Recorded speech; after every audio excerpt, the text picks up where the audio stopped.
Welcome, Falcon fans. I'm Dan Smith, and I'm here with Coach Young, head coach of your Lake Dallas Falcons, and we're going to sit down and kind of take a stroll down memory lane, do an interview about Falcon history, at least during Coach Young's tenure, for his stay here at Lake Dallas. He started his career here in 2005, and Coach, I'm looking forward to going down this road and just talking a little bit of Lake Dallas football. How you doing today? Doing great. How are you? Man, I'm doing good. I've been thinking about a lot of the questions I'm going to ask, and I think this will be fun for all the Falcon fans out there to sit down and listen to this.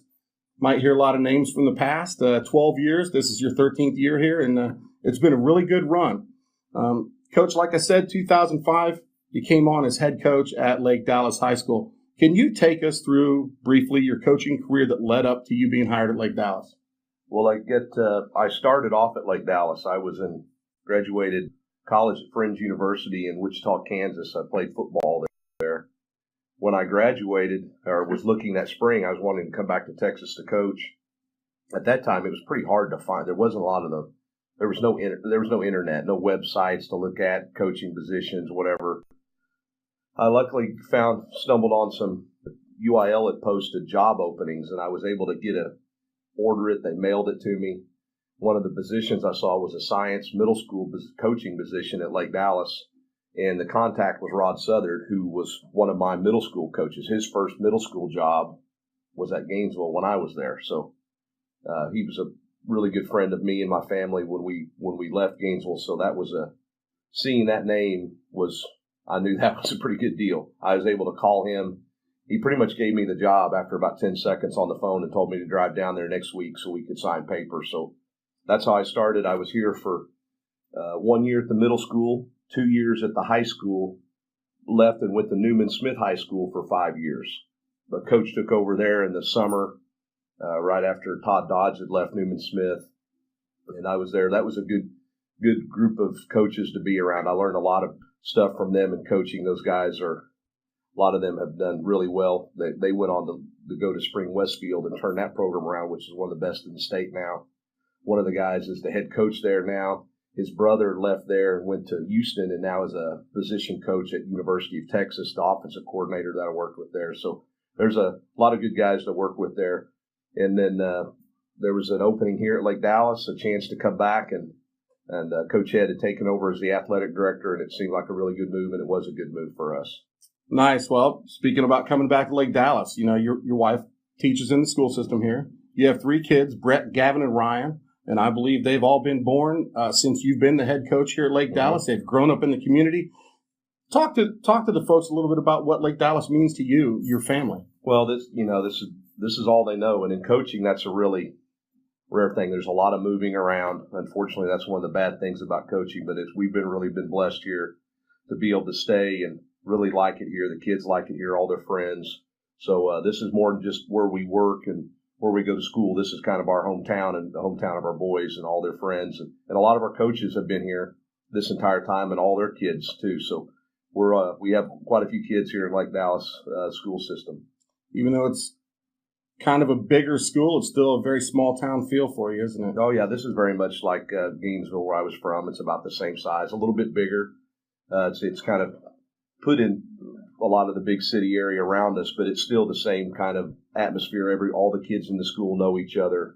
They may not know them by name, but they know their face, and I think that's important. I like this size of school. I think it's big enough where they can meet a lot of different kind of kids from different backgrounds, but I think it's also good. It's small enough where everybody gets to know everybody.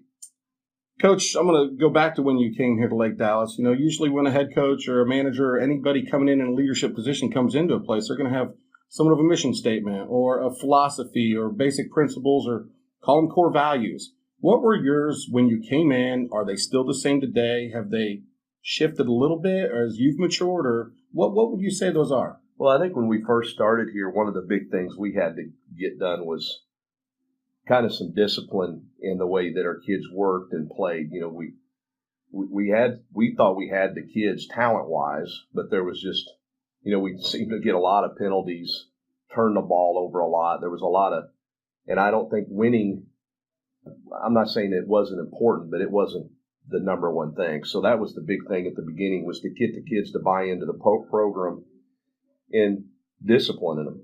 We had to. There was some when we first started. I mean, there was some years where 7, 8, 9, 10 penalties a game was a regular thing.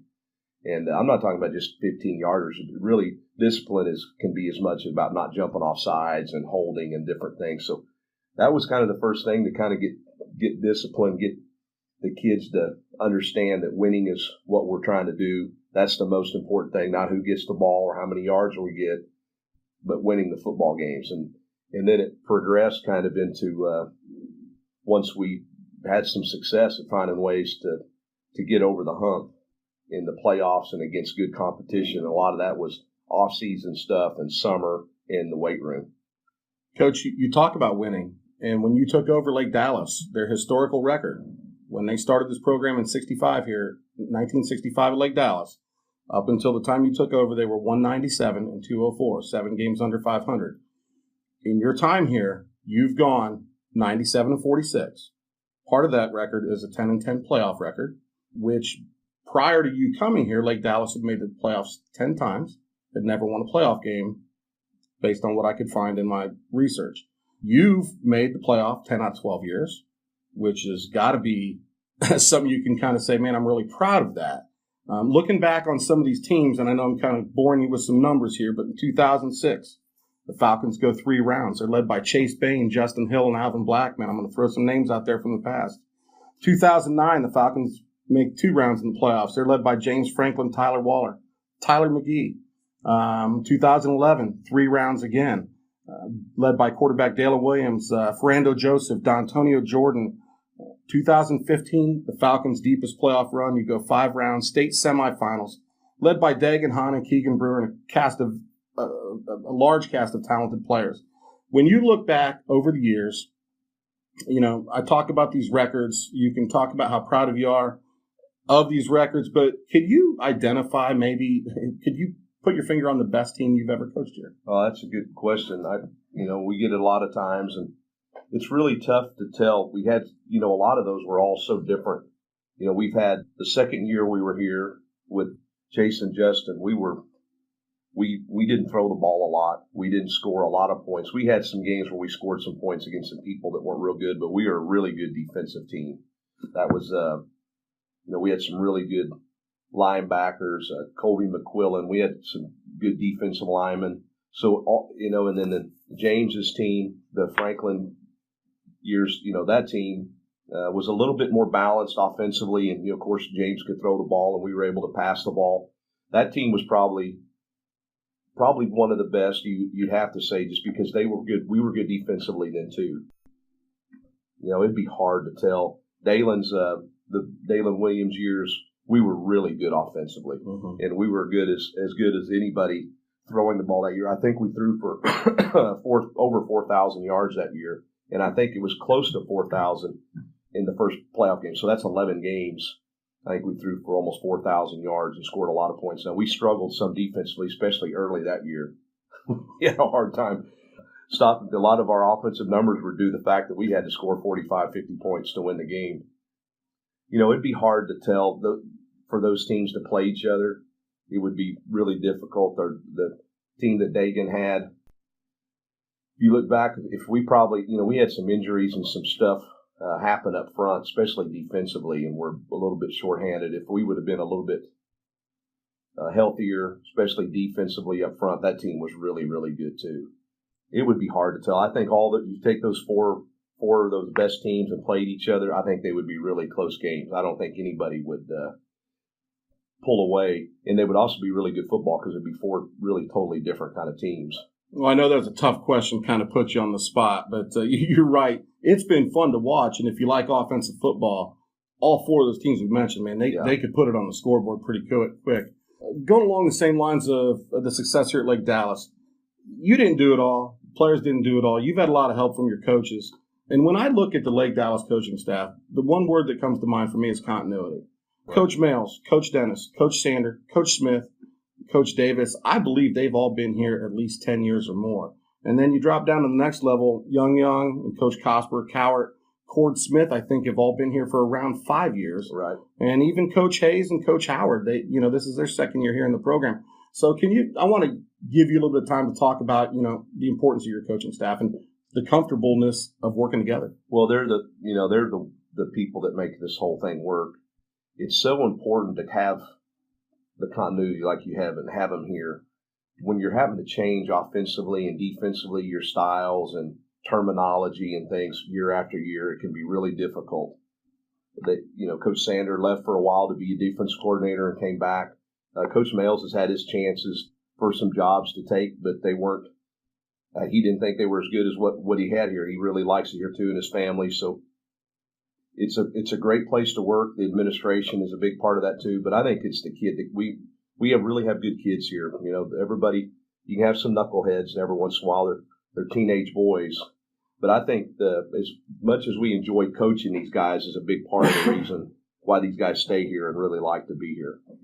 Well, they've done a good job, and your overall record certainly is a testament to those guys' hard work as well. I'd like to touch base on the quarterback club. I think that was started shortly before you got here or right when you got here, but we're talking about the people who've led the quarterback club and the work they've done. Cheryl Moore, Bruce Waller, David Laubacher, Preston Malloy, Conan Johnson, now your new one this year, Cammie Tips. But just talk about the importance of the quarterback club in relationship to how they support the football program. Well, I think it goes hand in hand.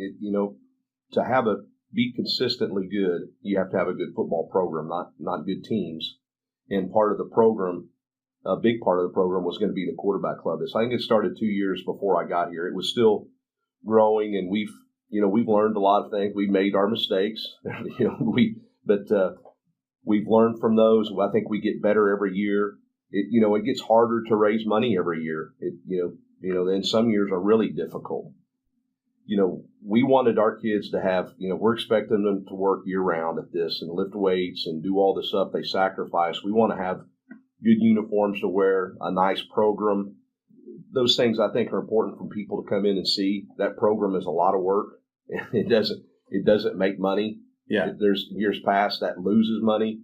But it was something we wanted to have nice when people come here to the game and to see, and for the parents too to have as things they can keep around, because I know that people probably have those now under their coffee table that are 10 years ago and still probably look at them. So there's just a lot of work that goes involved in. I remember we first started the quarterback club cooked the breakfast in the morning, and they would get up there at 4 a.m. 3:30, 4 o'clock in the morning and start cooking bacon. So we've made some things a little bit easier so we don't burn them out as fast. I think they all get burned out. I run into those people now at Walmart, and they turn the other way because they're afraid I'm going to ask them to help out with something. They've all become really good friends of ours. And one thing I think we've been really blessed with is all of our quarterback club people have been in it for the right reasons. And it's for the program. It hadn't been about their kid. It hasn't been about, well, the more I do, the more playing time my kid should get, or the more balls he gets thrown to him. Never has had any of that. They just do it for all the groups of kids and understand that there's some kids need a little more help than others too, and they love to do that. So it's been a great group to work with and a big part of our success. Speaking of uniforms, I got to tell you, this is a side note, but from a broadcaster's perspective, these light numbers on your white jerseys this year could make it difficult on the new play-by-play guys. Yeah, that's kind of the new trend, the silver numbers, the fancy stuff. And we try to, be consistent with when we first got here, we had a lot of black, we had black home uniforms and black helmets. Mm-hmm. Of course, that's not our school colors. So we've tried to really go back to the green and the white, but we try to throw in some new things too. Because that's, if you watch a college game now, you can watch a college team, your favorite team, play 10 times. They might have 8 different uniforms. Yes. That's just the world we live in. So we try to do some different things to get the kids excited about it. Because I know people don't like them. My father complains about it too. He can't see the numbers. And it's funny, when we ordered those in January, we wanted to make sure that we could see them, first of all, because we play teams that have the silver numbers on the white and you can't see them at all. And it's funny, we ordered those, and about 3 months later, the UIL came out with a rule that you couldn't have those numbers, had to have so much contrast or they wouldn't be legal anymore. And, we bought those, and it was going to be pretty expensive to swallow, but we sent them some pictures of what ours were, and luckily they were dark enough. But those, I know we kind of get that, but the kids really like them. Every once in a while, we like to do some things like that for the uniforms and different stuff because that's what the kids really like. They look good. No matter what, the Falcons are always going to look good out there. I'd like to shift gears a little bit here with you and talk about coaching brothers or families. And when I look back through the years at Lake Dallas, I can see the Wallers, Tyler and Josh and their cousin Logan, the Williams, Daryl and Tim, the Williams, Dalen, and this year you have Charles playing. The Medlicott boys, William and Luke, the Hans, Dagan and Dylan, the Contreras brothers, the Fredericksons, the Shances. But when I look at families and something that really puts a stamp on Lake Dallas football, I want you to have an opportunity to talk about the Tauwefa family. I think for 10 years, right. You had a Tauwefa on your roster between Isaac, Josh, and Josiah. And not only were they a family and played for the Falcons, they were real difference makers for you. Oh, yeah. So I want to give you a little bit of time to talk about brothers or the Tauwefas or whatever you want to add. Well, yeah, they were. It was 10 years, and they were really good football players, dominant defensive guys that also could do other things, line up at tight end or fullback or catch balls. They were all really talented, good kids and good leaders. And we've always had kind of a reputation of being good up front, and a lot of that has been because of them. And Isaac was a lot of people may remember he was the first one here. He was a really dominant player. And 4-year starter. 4-year starter. We've only had, that I know of, two people that started as freshmen, and that's him. We had Drew started a couple games last year. Mm-hmm. Isaac and Justin Hill actually started at corner his freshman year, I believe, a couple, for some of the seasons. So, but he was a really good player. All of them were. There's most coaches in North Texas. We played a lot of different teams because we moved around districts. So there's a lot of coaches that I still see that ask about the Tauwefa brothers. Interesting that, those guys are all defensive guys. Some brothers one might be a linebacker, one might be a running back in the Waller's case. Right. The Medlicotts, one side of the line, the other side of the line. The Contreras was a running back and then a wide receiver. And then yet, sometimes you have the Fredericksons. One's an offensive lineman and one's a quarterback. One was a guard and the other one was a quarterback. Yeah, they're all some were similar, but a lot were really different. The Wallers. In one thing I saw Tyler the other day jogging down the sidewalk over here. People forget what a good player he was. That was really a big factor in that playoff game that we lost that year. He got hurt. He tore his ACL in the playoff game right at the end of the game. And that was a big, tough loss for us. He was such a good little player, great blocker, runner, all of those things. And it really hurt us. That we would have we were as good as anybody in the state that year. And that was really devastating for us losing him. Hey, I can tell by the way we're going and talking and sharing stories here, we're going to go longer than I thought I would. So we may have to break this up and post it a few different times on the Falcon Facebook page. But right now I'm going to shift gears and we're going to go over position groups. And I'm just, share what you think. But let's just start off in the defensive secondary. You've had some real players over the years. Fernando Joseph, mm-hmm. Josh Jackson, Andrew Craig, just to list a few. But I'm going to ask you some traits or characteristics of defensive backs, and I want you to kind of give your thoughts about who is your best cover corner. Oh, that'd be a good one. Obviously, Josh was a really good cover corner. Ferrando played some corner and some safety. He could really cover people too, especially guys in the slot. Dante Basher was another guy that was a very good cover guy. Trey Dickerson played a lot of corner and was a really good cover guy too. Ended up being a really good college player at corner. Yeah, I'd have to say Josh because even his senior year, he was a really good corner and he was playing a lot of offense too and did get a lot of practice on defense and was still really good at it. Yeah, and when I ask you these questions, you don't have to narrow it down to one necessarily, but it's going to be fun to kind of revisit some of these names from the past for sure. Staying in the secondary, your hardest hitting defensive back. Oh, Basher comes to mind. Yeah, he was a physical, tough player. We had a couple of safeties early on that probably weren't the most athletic kids in the world, but they were really physical. Michael Droz was a physical, tough kid too. He got everything out of his ability and could really hit you as well. But just tackling, just somebody that when they ran up, they tackled you. Ferrando out of our secondary was about as good a tackler as we've had. Yeah. Hey, who was the safety that you could always trust? They weren't going to bite. They're going to play their position, and you could trust them. I think that probably one of the he played with Michael Droz too was Cam Smith. Cam Smith. Mm-hmm. Really, really smart player. Again, he was not the fastest in the world, and when you're at safety and you got guys running around you at receiver that are 4.5 40s, he had to be really smart, and he was. He was a good player, a good tackler. He got everything out of his ability too. Really smart player. Which defensive back could close the gap quickest? Probably Dante was really good at that. You know, he was a kid too that played a lot of running back early, but he was one that Ferrando was another one. They were probably two of the fastest ones back there, closing and filling. And we got another one right now. I think Jalen Harris is right in that mix of people. I wish he had been playing the last couple of years because he's really been good and getting good, and he'll be one of those guys in that list by the time the season's over with. Now, for current fans, he's just a sophomore. Yeah. So that's something to look forward to for the Lake Dallas Falcon faithful. Let's move into the linebacker position, and I look back and, man, you've had some tough-nosed ball players in there, Drew Hamilton, Jacob Schuster, the Waller boys, Dalton Marchuk. So there's been some good, solid linebackers. Who would you say is your hardest hitter from the linebacker position? That would probably either Colby McQuillan or Drew Hamilton.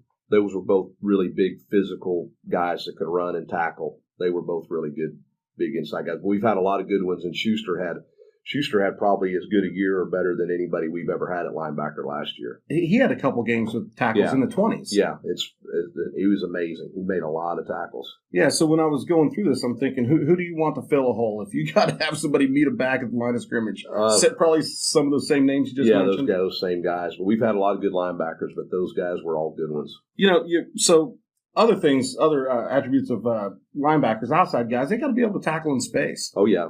Looking back, who are those guys? I think of Logan Waller. Logan didn't miss a tackle. Logan was a really good linebacker who was really smart, got a lot of interceptions. Austin Chambers was another guy that was not the physical specimen to look at, but he made a lot of plays, a lot of tackles behind the line, interceptions, tip balls. He was a really good one too, but yeah, it'd be hard if I had to name three starters out of that group who I would pick. But I know this: once we picked them, it'd be three really good ones. So, who was the best in pass coverage? You already mentioned Waller being smart and getting picks. Waller was very good at it. We usually have a kind of a strong and a weak side guy. Some of those weak side guys are more of the cover guys. I'd be hard pressed if here by the end of this year if Daryl Minor's not one of our better covered outside guys that we've ever had. Well, I tell you, the other thing Daryl Minor does a nice job of is making plays behind the line of scrimmage and attacking at the point of attack. Right. Looking back on it, and I'm going to mention somebody, Courtney Holder, but making plays behind the line. Oh yeah, a ton of them. He was the epitome of downhill. Now he would go downhill sometimes too fast, and cause some problems in some pass coverage and things. But Courtney, he was probably as dominant a two-way player as we've had since we've been here. The way that he played, especially in our playoff run at running back and linebacker. Yeah, the tough part was he probably didn't get as many carries as you would like to give him. He would have been a guy that we would really love to get the ball to 25 times, but he just made such a difference defensively. We had to have him out there. Yeah. What about just your? I think we've touched on the linebackers pretty well there, Coach. Let's drop down to the defensive line. I know we've already discussed the Taoefas. Grayson Shantz went on to play at Rice. You've had some really good defensive linemen. Who would you think would be your most disruptive middle player in the middle of the defense on the line? Oh, I think Isaac was probably as good, especially just nose. He's one of those guys, rare guys that we had that could play a true zero technique nose. I think Z has a little bit of that ability too, and he's kind of learning to cause that same kind of wreck, and he can play that zero technique. But Zaylen Long. So, this year. Because a lot of our defensive linemen, we've had some really good ones. We're not real big guys, not heavy guys, not like Isaac would. Isaac played at close to 280, 290, whatever it was. So he was a big factor, especially inside. So you're talking about not being big, but being disruptive. And I have a question on there. Who was the best at getting skinny and getting through a hole and doing things like that. If they weren't a true defensive lineman, I feel like you've had a lot of those over the years. Well, I think Grayson was probably the best at that. He was people remember how much havoc he caused on people. I know the people we played against were so glad that when he was gone, because he just seemed to constantly be in the backfield. He wasn't a real big guy then either. I mean, not real heavy. So he was really good at getting through spaces and getting in the backfield and causing havoc. Even though he might only have 1 or 2 sacks in a game, he could dominate the game with how much he was disrupting things in the backfield. Best pure pass rusher. Oh, yeah. Something along with Grayson. Anybody else come to mind?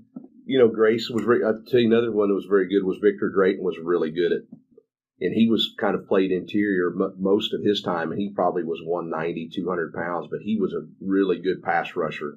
Single-handedly beat Northwest one year when we really had to have a big game, and they were a really good offensive team. He was another one that was a really good pass rusher.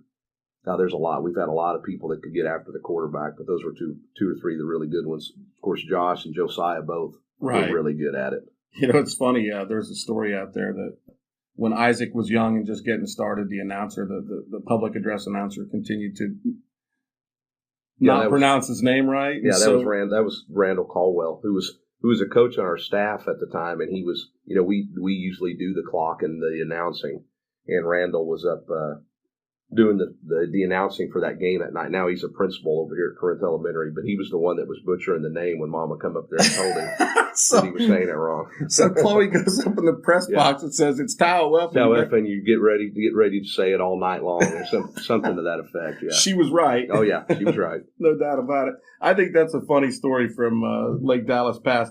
Defensive lineman, man, it helps to have a motor that doesn't stop. Who do you think of when you think of a player like that? Oh. Grayson was his, little brother, Garen, was as high a motor kid we've had. He really got after it. But I think that's the one thing about our defensive line that we've always been good at. We've been good because our defensive linemen play so hard. You don't really get to see it a lot if you're in the stands or you're watching a game, but if you get watch the film and watch them individually each play, there's no walking around. There's no taking it easy on a play. It is from the time we snap the ball to just past the whistle blowing of getting after it. And I think all of our guys have been really good at that. Well, let's switch it over to special teams. If you had to line up to kick a 40-yard game-winning field goal, what kicker over your years would you want to have do that? Well, Marcial is a good one to have, and he just made a really big one from almost that far the other night. But Michael Murray was a really good kicker.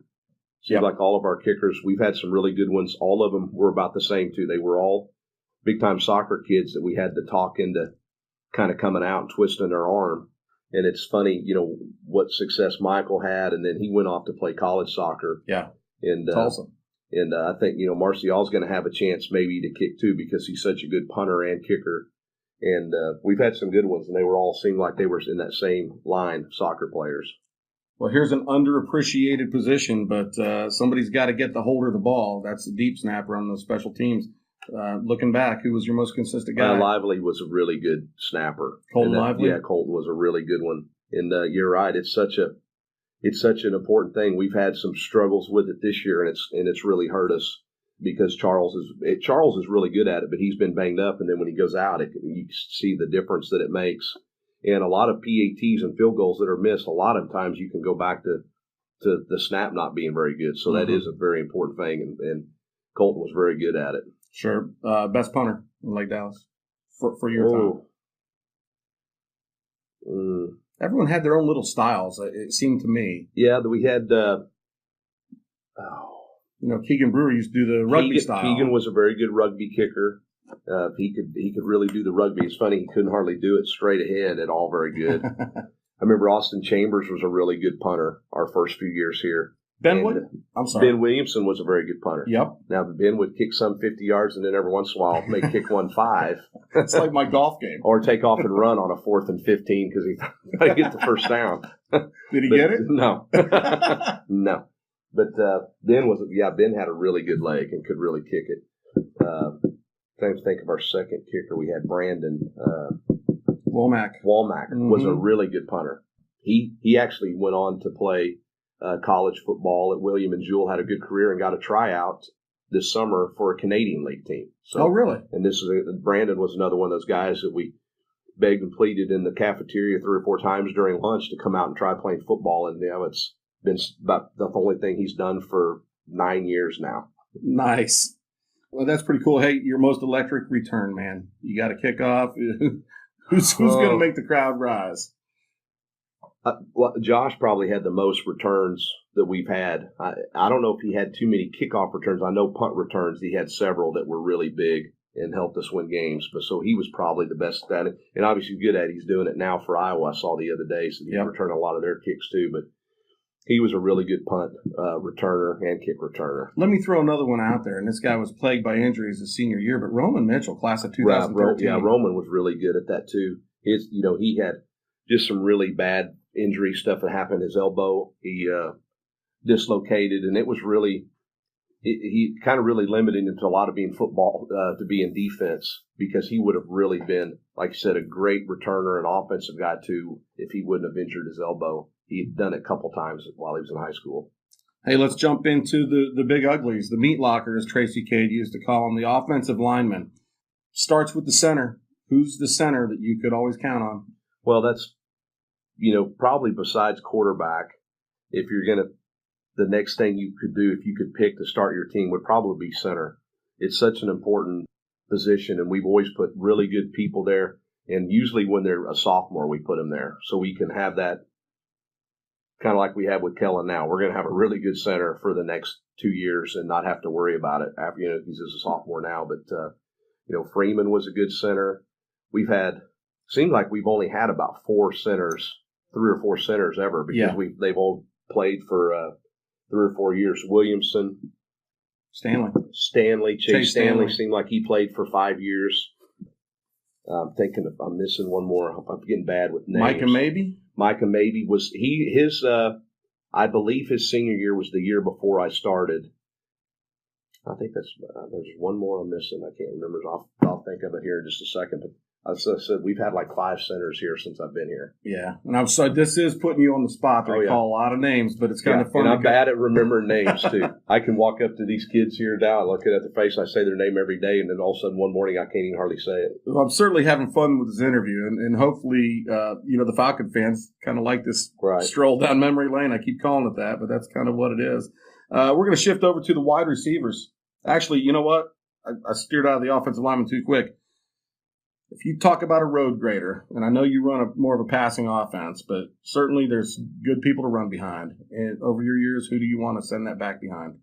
Well, of course, Darrell was a really dominant, good player. Darrell Williams. But, Darrell was not real big until, even his senior year, maybe weighed 245, maybe 250.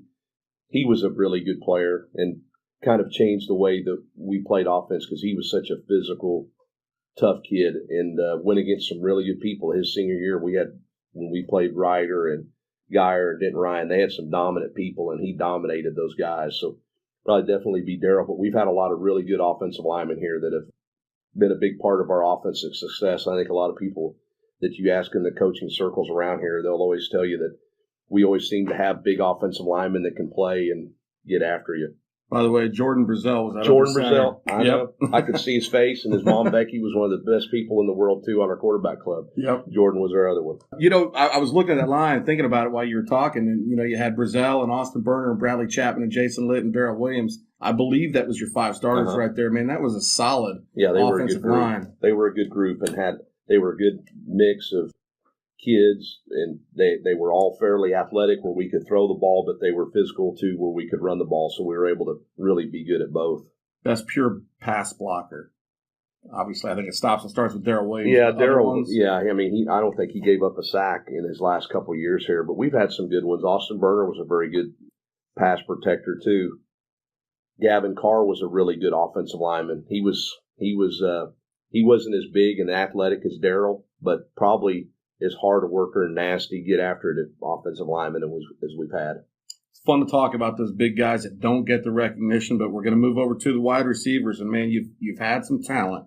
Blackman, Brewer, Ferrando Joseph, Joey Knight, Josh Jackson. Of receivers, looking back through the years, if you can pick a few out that you could say, man, this guy had the best hands. Oh, I'll tell you who I think of is a guy who made his name as a quarterback. But I thought Dalen Williams, his sophomore year. he had great hands. His hands were unbelievable. Dalen had really good hands. There's a lot of schools that recruited him to be a wide receiver.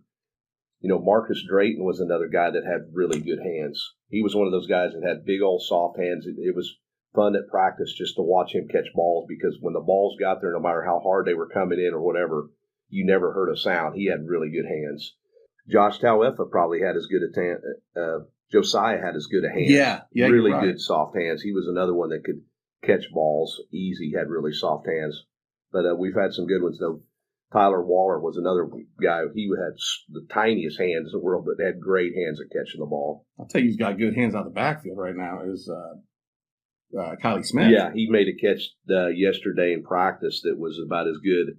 Kind of back over his shoulder, turned around and caught it with one hand and snagged it. He's got really good hands. Yeah, which receiver could stretch the field the best for you?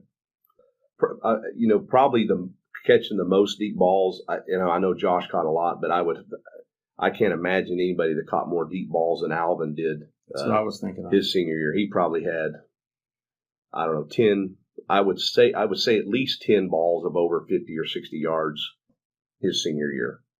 Was it Jake throwing him the ball, or was Zach Wagner throwing him the ball? It would have been. It might have been Zach. It would have been Zach and Chase threw something because I think Alvin was here during those times as well. Yeah. Best route runner. Ooh, probably Keegan. That's one of the things that made him so good was how good he ran routes and him so good with his feet and quick at firing his feet. And it was that's such a big part of route running is the quick feed, and he was as good at it as anybody. If you had to throw one up, fade, jump ball, whatever, somebody who's going to go high point the ball, which guy are you calling that number? Oh, that would be so hard because we've had so many good ones at it. But I think at 2. I know Keegan was only 5, whatever, but he would be hard not to pick because he came down with so many of those balls that were like that. Between Josh and Keegan.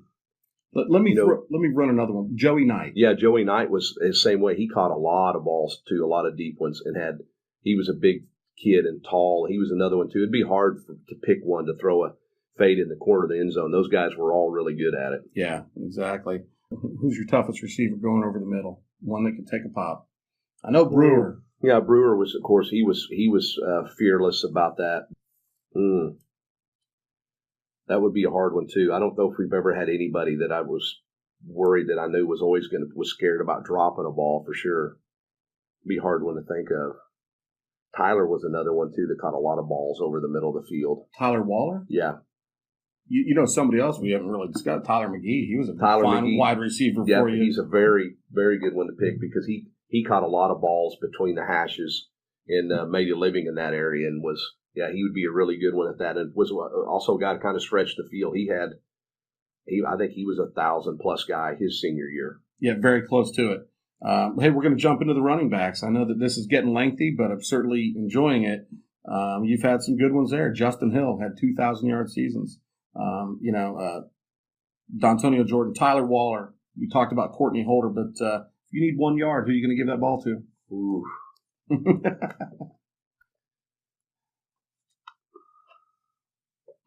Jared Beggs was a tough runner. Jared Beggs was a really good running back. And a lot of our running backs a lot of them were kind of the smaller guys that could catch balls out of the backfield, good at screens, good at it because it's really kind of a match for what we do offensively. Exactly. We're not a big power back guy. And if we have somebody that's 6'1", 220 pounds, they're probably going to have to play defensive end because we just don't have those guys walking around everywhere. So that's part of the thing too. I always say, why don't you have any big power backs? Well, if we were 4 deep at defensive end, we probably have more power backs. Right. So that's kind of the reasoning for that. But a lot of our running backs have been that small. Our quarterbacks have really been our short yardage power guys. A lot of them. Zach was good at running the ball. James, of course, was very good at running the ball. But I think when it inside the 10 had a natural knack of finding holes and doing stuff and scoring, he was probably also one of the best at just running quarterback sneak. He could turn a quarterback sneak into a half yard into 10 yards, which Chase Bain was really good at it. Yeah. Running back with the best vision. Who saw the field, made the cuts at the right time? Just you said, man, this guy really sees the field well. Waller and Beggs probably were both really good at that. Probably more natural. Justin went to Rice, and after the first year, they moved him to linebacker. Mm-hmm. He was a good running back, don't get me wrong, but just the natural ability to see things, and that Beggs and Tyler Waller are both very good. Well, you talk about, the guys who fit your system. Which one of those guys is most likely to make people miss? Ooh. I think of Tyler Waller. Tyler Waller made a lot of people miss. He didn't get hit very hard, a lot. But he definitely would be that because he just seemed like he never got hit hard. Yeah. In a foot race, which running back are you going to put your money on? That's Courtney. Courtney? Yeah, Courtney's probably. It would be close because there's a lot of those guys could run, but Courtney just flat out speed was the fastest probably.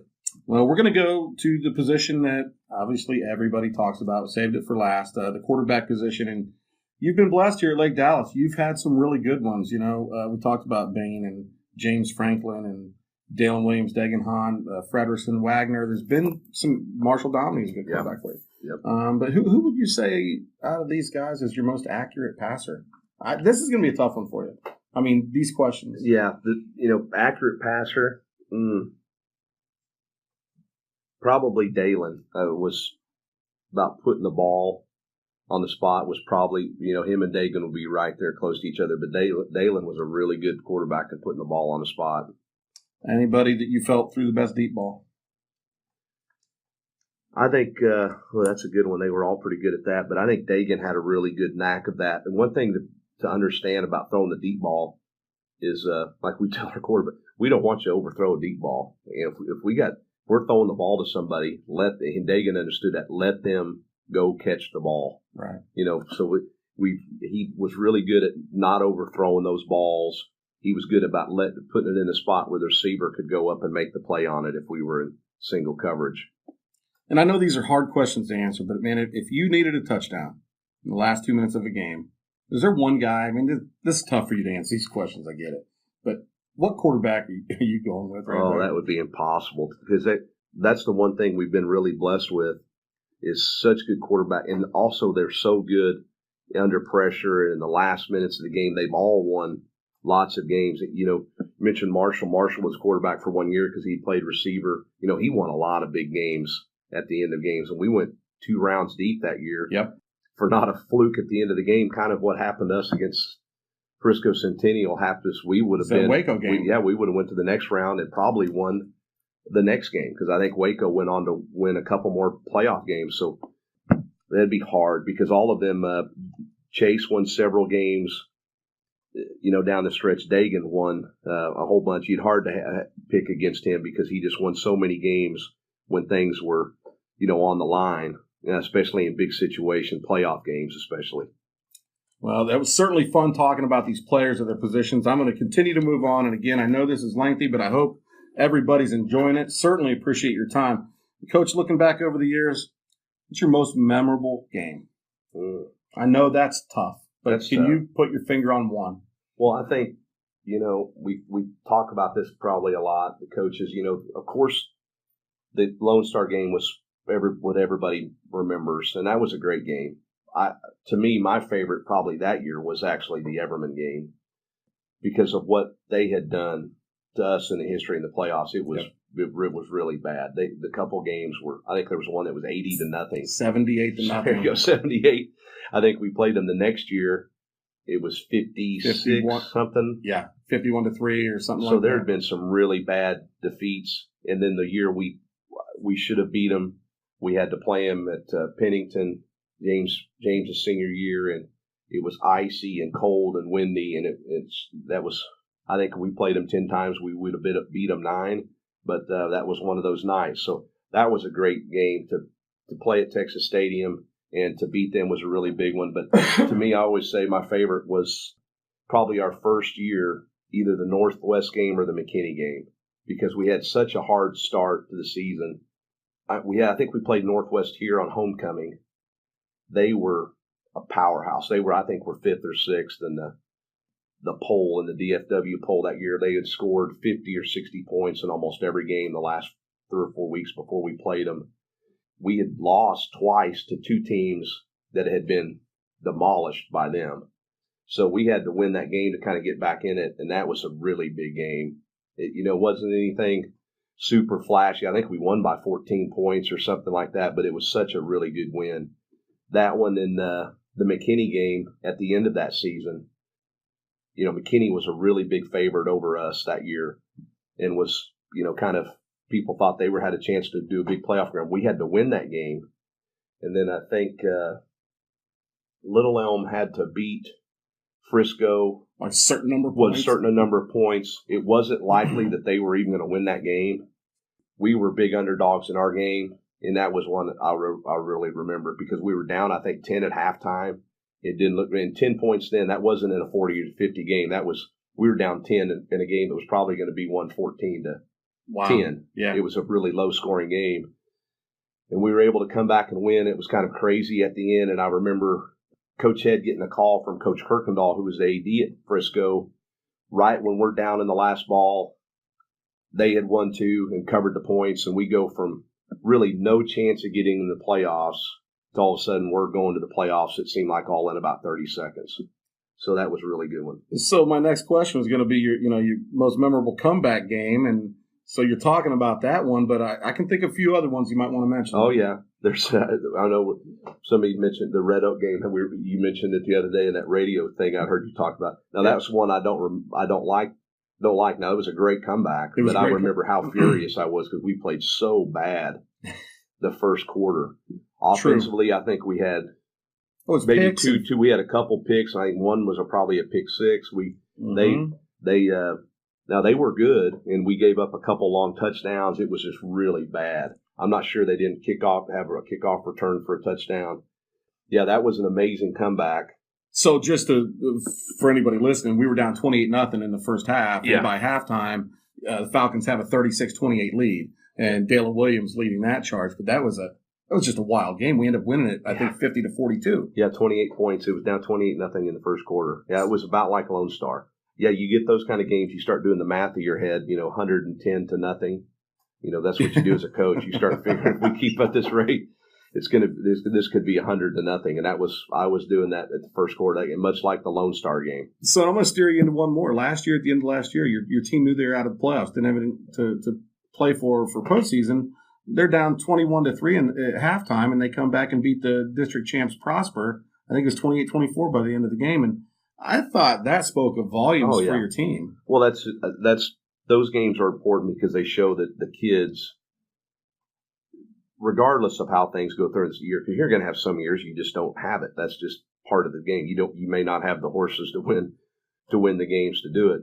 But it's nice to see that the kids, even though it was week 10 and they had nothing else to play for, had still bought into what it's about, and that's playing as hard as you can and playing till the whistle blows and just competing. And that's what we preached to them in our off season and our workouts, and that's great to see that. It made us feel good. It made our off season a lot better.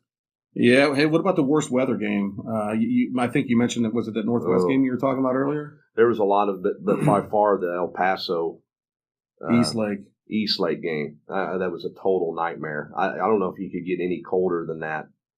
It would have been. I think it would have been better if it would have been snowing, or sleet, because it was right on the edge of sleet. So it was just about as bad as you could get with water. If it had been sleet, it would just been bouncing off of us and fine. But it was just constant driving, windy, cold rain. It was really miserable. Oh, and by the way, game aside, you guys had to drive to Midland to play that thing. We did, and we got off to a bad start. And that team was pretty good. They had some good players on that team. They had beat a pretty good team the week before that, so we knew we were going to have our work cut out for us. But I remember that halftime. I told them, regardless, that we're going to have to go play 2 more quarters. Yep. And either we're going to get in the bus and have a long drive home, cold, wet, and angry, or we're going to be and if we're happy, and it's going to be a lot warmer in that bus. And defensively, we played really good the second half and won, but that game was miserable to be on the sideline or stadium. So I know as a coach, you probably have, man, I wish I could do this again. Do you have a game that still gets to you that you wish you could have a do-over? Oh, yeah, the Wichita Falls playoff game was bad. In Springtown a couple years ago? We didn't play very good. We had a lot of things that happened that were It just seemed like every single thing they had, and they were good. I think people underestimate how good they were. They played Everman the next week and lost in the final seconds of the game. They were a good team, but that game still haunts us. The Everman, James's senior year, the playoff game with Everman was really tough one to take.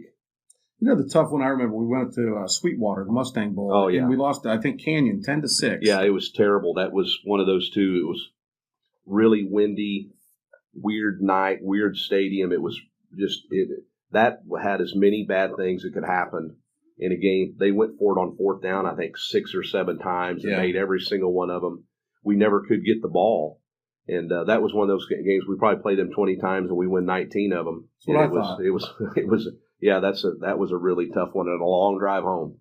So usually Lake Dallas is generally they're one of the smallest teams in the district, year in, year out. Adam Bodek was talking to you about this the other night, about playing with a chip on your shoulder. You play into that, or you let your kids know, hey, we got to be stronger, we got to play harder? Of course, we talk about that stuff every once in a while, but our kids know. I mean, they know that we have 1,200 kids, and almost everybody we play is 2,000, so I don't even think now anymore it's something we have to talk a whole lot about.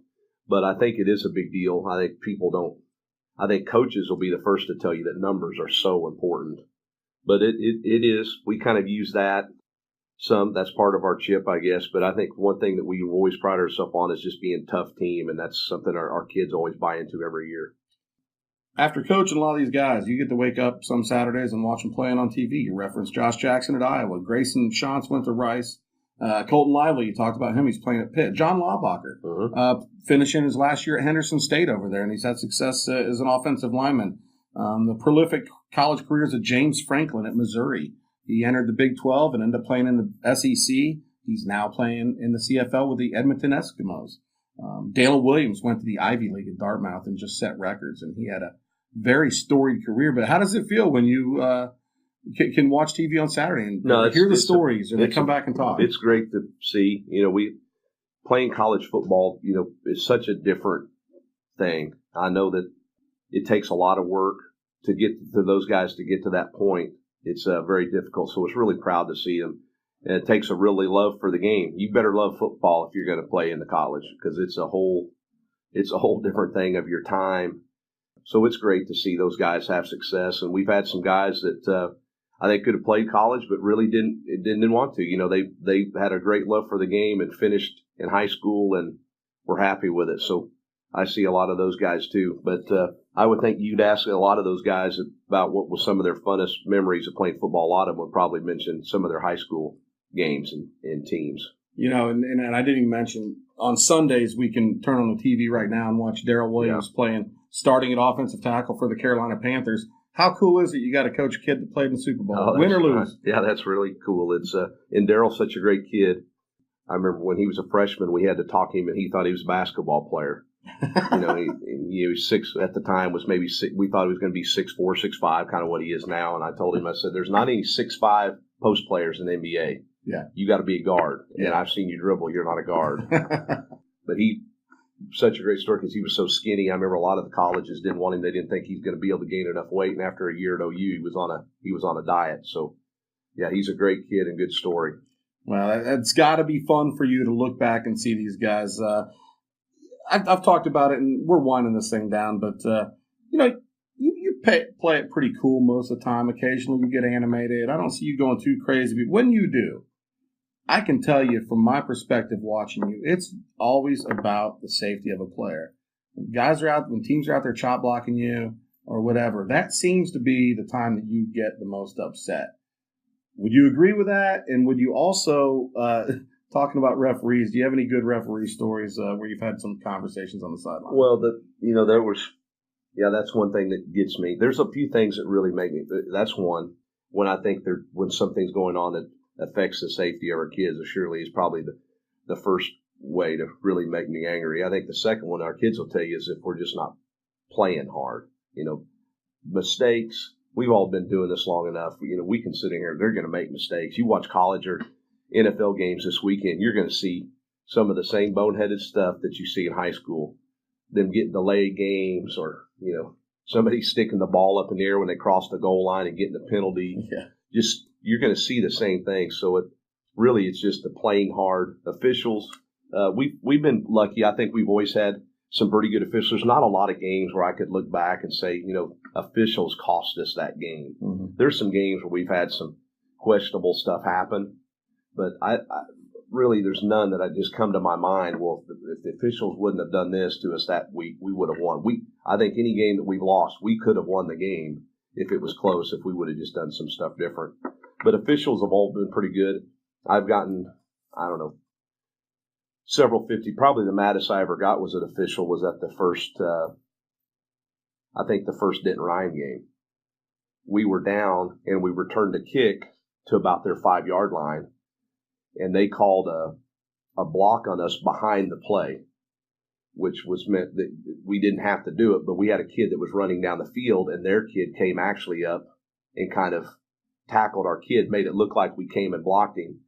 We saw it. I don't think the officials saw it. At the end, they see 2 people fall to the ground where they think our kid came up, and that was bad. I can't remember who the coach. Somebody came up and grabbed my belt after that, because it was worse, because then we got a 15-yard penalty for that, and then I got a 15-yard penalty. So we went from being on about their 10-yard line with 4 minutes left to being on about our 30. Speaking of grabbing your belt, do you have a get back coach? Oh yeah, the Coach Cosper's son Derek does it now, but they there's always somebody around there to make sure. But I really don't get. I don't see you lose your cool, and I'm watching from the press part box, of the thing that we preach to our kids about, you can't, those officials and things that are happening like that, those cannot affect, you can't even think about them. If you're even thinking about that for a second, the next play is going to be a real disaster. Sure. So it's, I don't like our coaches to do it. I'm the one that will yell, and if I need to talk to official, fix those, because I don't want coordinators or coaches to worry about that anything either, because we got the most important thing coming on next is the next play. And I think our kids have always been really good at that. I think you ask any officials, I can't hardly remember any where we got penalties for things that we said to an official. And you see that a lot. If you go to other high school football games, you'll see that usually once a game. Sure.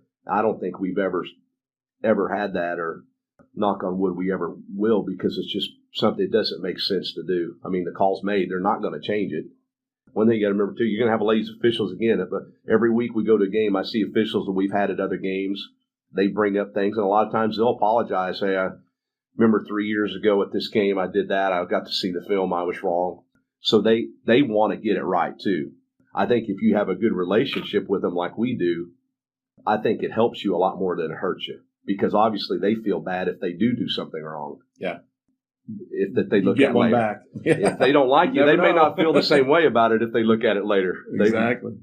Well, hey, this has been a fun time going over and talking about your 12 years here. You're in your 13th season. Again, we're just a few wins away from your 100th season. I know it's been fun for me. I've been in this community for close to 20 years now.